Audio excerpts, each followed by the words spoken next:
Hi guys, I'm Dr. Frank. Welcome to my world and the world of your questions. I find it beautiful that so many people have approached us to answer their questions. I want more. I want much more, because then I can hit things that you really have and that you really want to have out. And you're never alone with your questions. Believe me. Even if it sounds stupid to you, it is not. Because when you say it, there are probably 10,000 others, 100,000 others who have exactly the same question. And please, don't forget to subscribe. I would love it. I need a new wheelchair. So sooner or later I need something.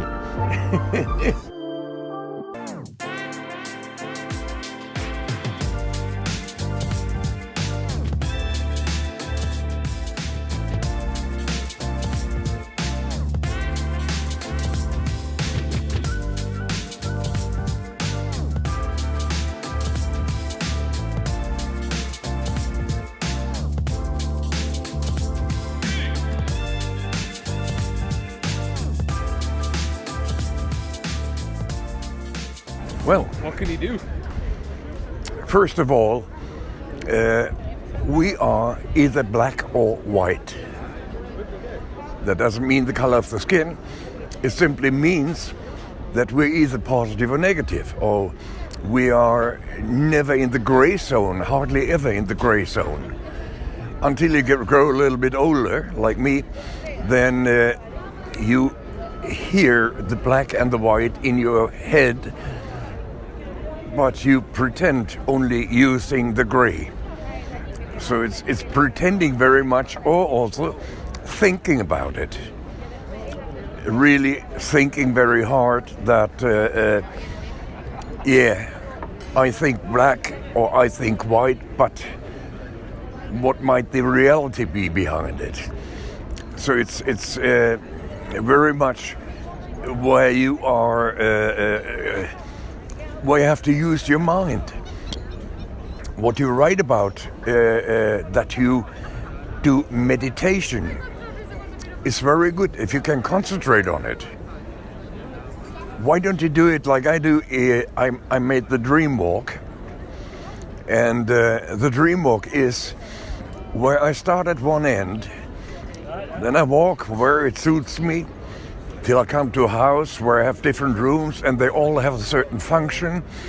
And with those functions you can do your meditation or a self-hypnosis. So you can do that easily, and that helps a lot of people. There's one thing about it, and that is you need to have the trade all the time. And that is difficult for us. So it's easier for you if you have somebody else talking to you about it, so that you can lie down, you can start relaxing, do all the things I'm telling or anybody tells you, and this way you come to a point where you actually can visualize everything. And then with the visualization you can also obtain all the results you want to obtain. Continuation is that he has problems with women. Well, with women, but with approach anxiety in general. So with strangers, more so with women. But he believes that he will lose track of what he's saying, because it's happened to him in the past, so he gets nervous. Yeah.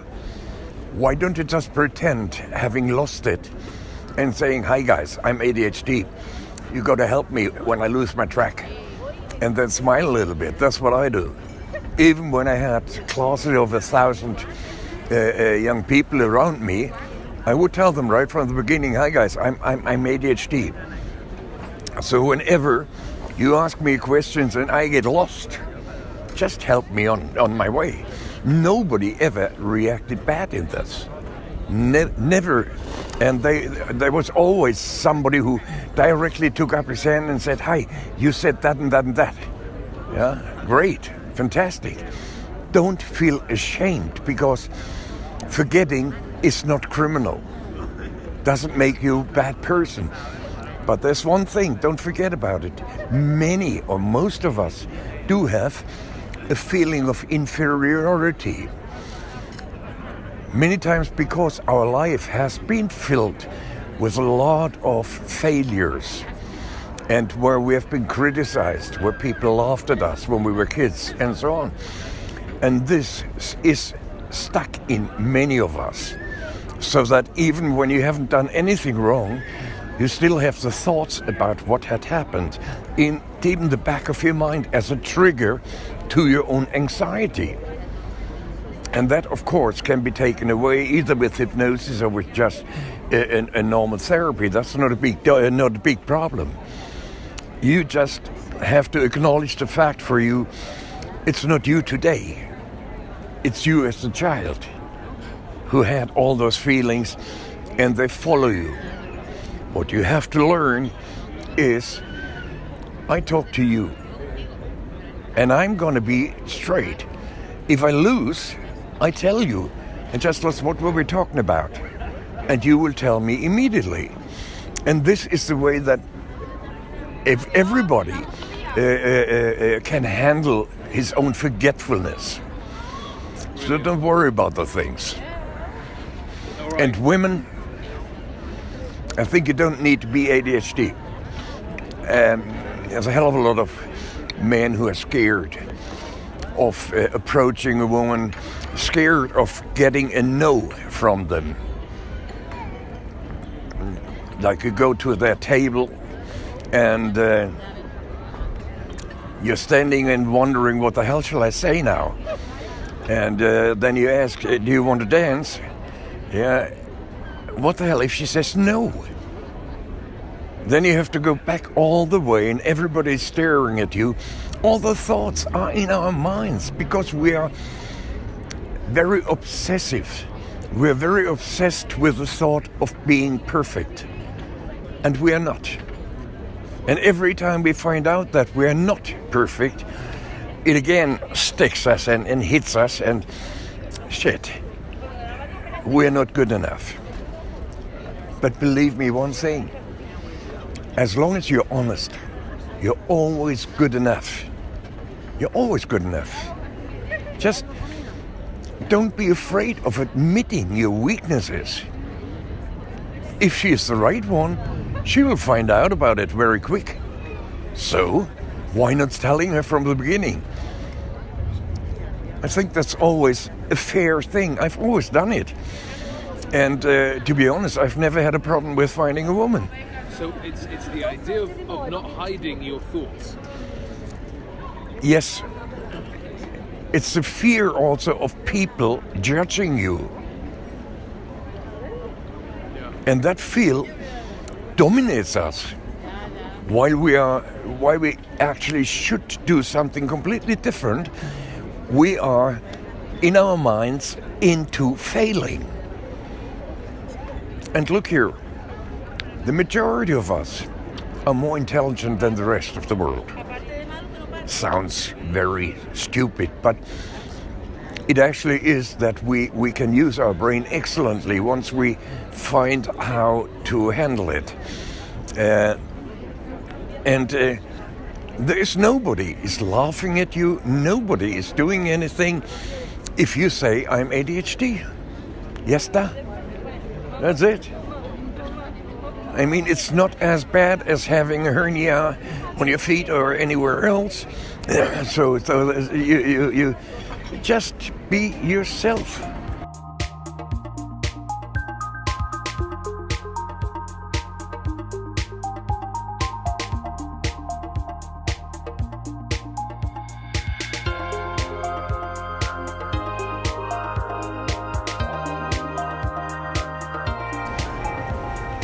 I would say again, it comes back to what we were talking about before, that we have often experienced things in our life that makes, like when you're young and you're together with so-called friends who don't let you speak, who don't let you talk out, who don't listen to you, who laugh at your comments when you're a kid.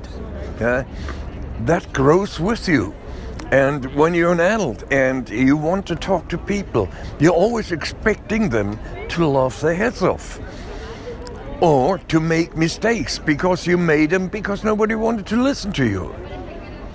So those things you can actually work away, honestly. It's not that difficult. As you see, I'm talking to you guys. I'm talking to thousands. The biggest I made was about 35,000 people I talked to. It's not a problem. The problem is believing in yourself. Believe in yourself, the little boy who had this experience. When the boy was little, this little boy is not there anymore. There are memories, and memories are there to be killed. When they are such bad memories, replace them with good memories. Train yourself talking in front of people, not making big speeches, but just open your mouth when there is a conversation and say, give your little part to it. And the more you do it, the more often you do it and repeat yourself, the easier you will find it. And after a while, when you get the responses from the other on what you said, then already you've won a big, big thing, because they have been taking you serious.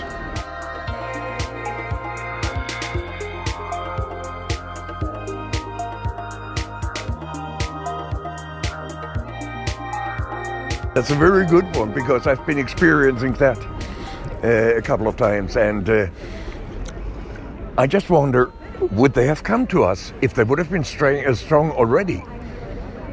That's a good question, because somewhere inside of us, I think we attract people who have difficulties. They feel our strength, and they know that we can help them, and they interpret it as being in love. They're not nasty in any way. They're not trying to cheat us or anything. It's just the moment we've taken over the role as a therapist in our relationship. I think at that moment we have lost them. That is why when we study psychology, we learn never treat your own family. Never. Because by that we get to know far too much that the partner doesn't want us to know, or that it doesn't even think about at the moment, but later on they have the feeling, I gave too much. It's not the right thing to do. So don't get your partner because she's weak or he is weak, and because you are strong and know that you can build up this partner. Don't talk too much about the past. Talk about the future and what you together can do with the future. And if you find there are problems that are very deep, send them to somebody like me. There are enough of us. You don't have to send them to me directly. You can send them to anybody else. Because those are basic knowledges, and many or most of the psychologists can do it. So, does that mean then we need to be a bit more selfish when choosing a partner? Do we also have to look at, well, how does it suit me as well?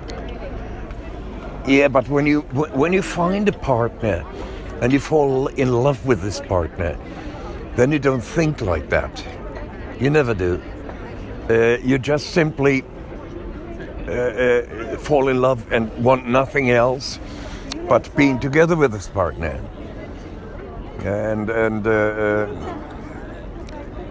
we guys, we think the woman just thinks about one thing together with us, which they don't. And the woman thinks about the guy that he's only interested in one thing, which we do. So that means normally that we come on a physical basis as well as an emotional basis. When the physical is bigger than the emotional, then it will stop after a while, because Only when you love each other, you find it's beautiful to make love even after 20, 30 years. When you don't, when you just were horny, don't do it.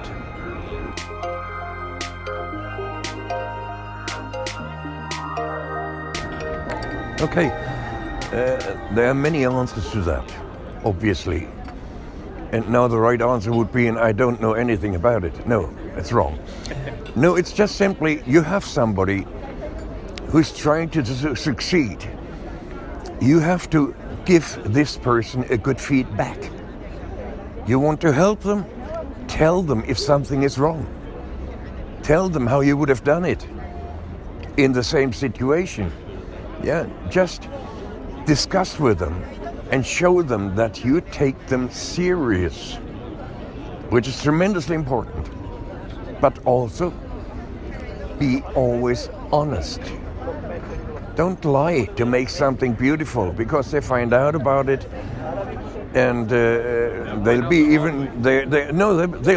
even worse as failures. No, I think always being honest and just going on, telling them, when you approached me like that, I thought, why the hell did she do that? Or did he do that?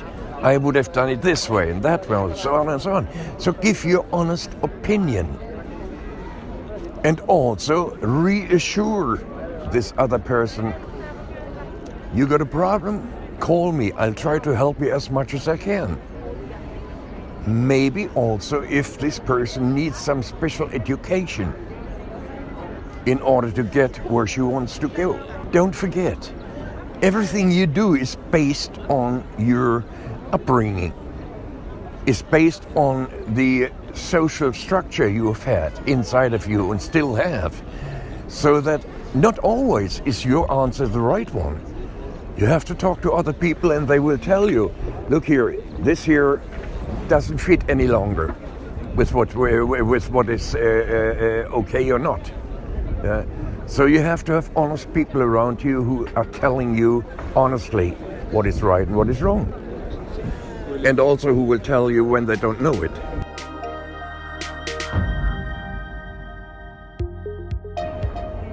Well, it's very simple. The first thing you have to do when you get somebody, you have to understand them. You have to understand their reality. Once you know their reality, then you can start attacking it, if it is the wrong reality. But becoming an effective, a good life coach means also that you know life, and that is the most important thing. I've been training young people. I've been in the private schools in Sweden, Lundsbergsskolan and Sigtunahum, and those young people, they have a lot of problems. And those problems you have to understand and have to give them the right advices, because when they come home afterwards, they go back into the old environment. And your answer has to be perfect for this environment. You cannot make them into somebody else. You can just teach them something they can use afterwards. But it's the same when it comes to 30, 40, 50, 60, 70-year-old. You have always to think about that those people come from a certain environment and they will need your advice within this environment, not outside. And if you are not part of this environment, you maybe are not the right life coach to take care of them and take care of their problems. When I'm having somebody who has been drinking for a long, long time, they have normally done it within bars and restaurants. So whenever we have a therapy, I take them to their own bar, to the place where they always have been drinking. And we order coffee. And they can look at all the so-called friends they have around, how they start sounding quite good, And after a while, start talking like idiots. And then you can tell him, do you remember that you were one of those idiots? You behaved exactly this way. No shit. Never thought about it. There are many things you can do for an alcoholic. I used for a long time ago, I used that they have to pay for a treatment, and then if they within a year fell back again, they would get the money back. I never paid anything back. Not because I didn't want to, it was because nobody asked me.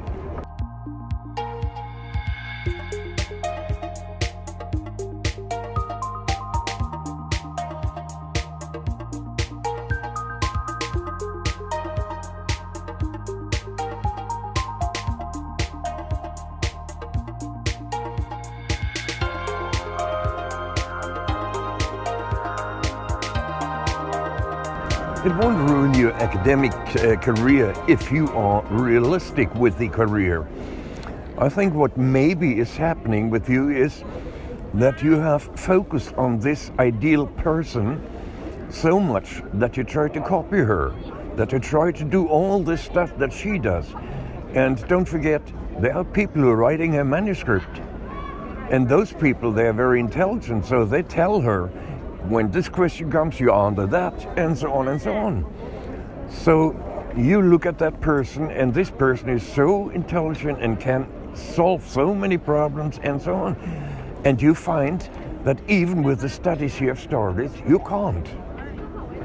So why don't you just focus on your studies instead of trying to focus on being like her?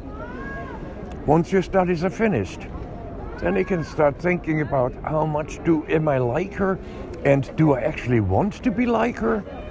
Or have I finally grown out of this thinking? There's of course another thing, and that is you can be ADHD, I don't know whether you are or not, because within the ADHD you have a lot of those focusations on the wrong things. Well, your mind comes up with certain things and you're thinking about them, and you start doubting about yourself constantly. And those doubts will effectively stop you from reacting the right way, from focusing on the right things in life. So you should never do that. Look here, my girl, if you are obsessive compulsive, have an obsessive compulsive behavior or disorder, then this is characteristic for ADHD or ADD. So maybe you should go to the Amen clinic and make their tests and see if you are ADHD, because that would explain a hell of a lot. Your anxiety, your social anxiety, all those things, they're all parts of it.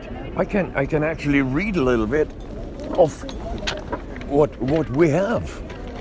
There is the obsessiveness. You don't need to film it. Just have my lovely face in focus. Hallelujah. You're easily destructive, inattentive, disorganized, inflexible, excessively worrying, frequently get stuck in loops of negative thoughts or behavior, short fuse, irritable, gets anxious with timed tests, have dark thoughts, mood instability, overly sensitive or hypersensitive, cyclic moodiness, and frequent oppositional argumentative behavior, may struggle with learning disabilities like not being able to spell and stuff like that. You're anxious, tense, nervous, social anxiety, predicts the worst, may or may not be hyperactive, often has physical stress symptoms such as headaches and gastrointestinal issues, allergies or inflammation. And that is what many people are scared of when they talk about, I have a feeling I'm two different people. Because they have found out that schizophrenia might be that you're 2 or 3 or 15 different people. But look here, saying an early means that you can correct it at any time. Don't ever be afraid of things like that. It's not like with a physical illness like diabetes, that suddenly you can't use your feet anymore, your hands, your arthritis kills you, and so on and so on and so on. Then it has nothing to do with it. It is simply you have to train your brain in not worrying. You have to train your brain in saying those thoughts are not that I'm two different people. I'm not. It's just I'm obsessed with the thought. I want to be her. Okay, so be her whenever it suits you. But allow yourself to think about that maybe you have to study more and then have a really good chance to live up to your own expectations. But don't have the expectations before you start. Many people have that. Yeah, many people go to the teacher training school and they think, now I'm a good teacher because I start as a teacher training school. The hell you are. Or go to the university to study psychology to become a psychologist. You're not a psychologist once you have signed yourself in or have done half a year or a year. It takes bloody 5 years. And when you get there, then you're still not a good psychologist because you need experience. Maybe 10, 15, 20 years before you learn to recognize different things in a person. Like when a person comes to me, I can see directly, there we got that problem. And I approach this person right away. Even a new patient, I say, okay, what's been happening? Why do you feel like this, that, and the other? And that already tells the patient, this guy understands me. He knows what he's talking about. Whatever you're doing right now, if this woman was a fantastic boss or whatever, learn how to become a fantastic boss with all the nitty-gritty around it. Don't give up just because you don't have everything right from the beginning. You won't. Nobody has. So just accept it, respect it, and say to yourself, I have a bloody good brain. My brain is good. And with help of this brain, I'll take my steps. And at the end, either I'll be as good as she is, or I change my mind and become something totally different, which is quite usual. Good luck, my girl.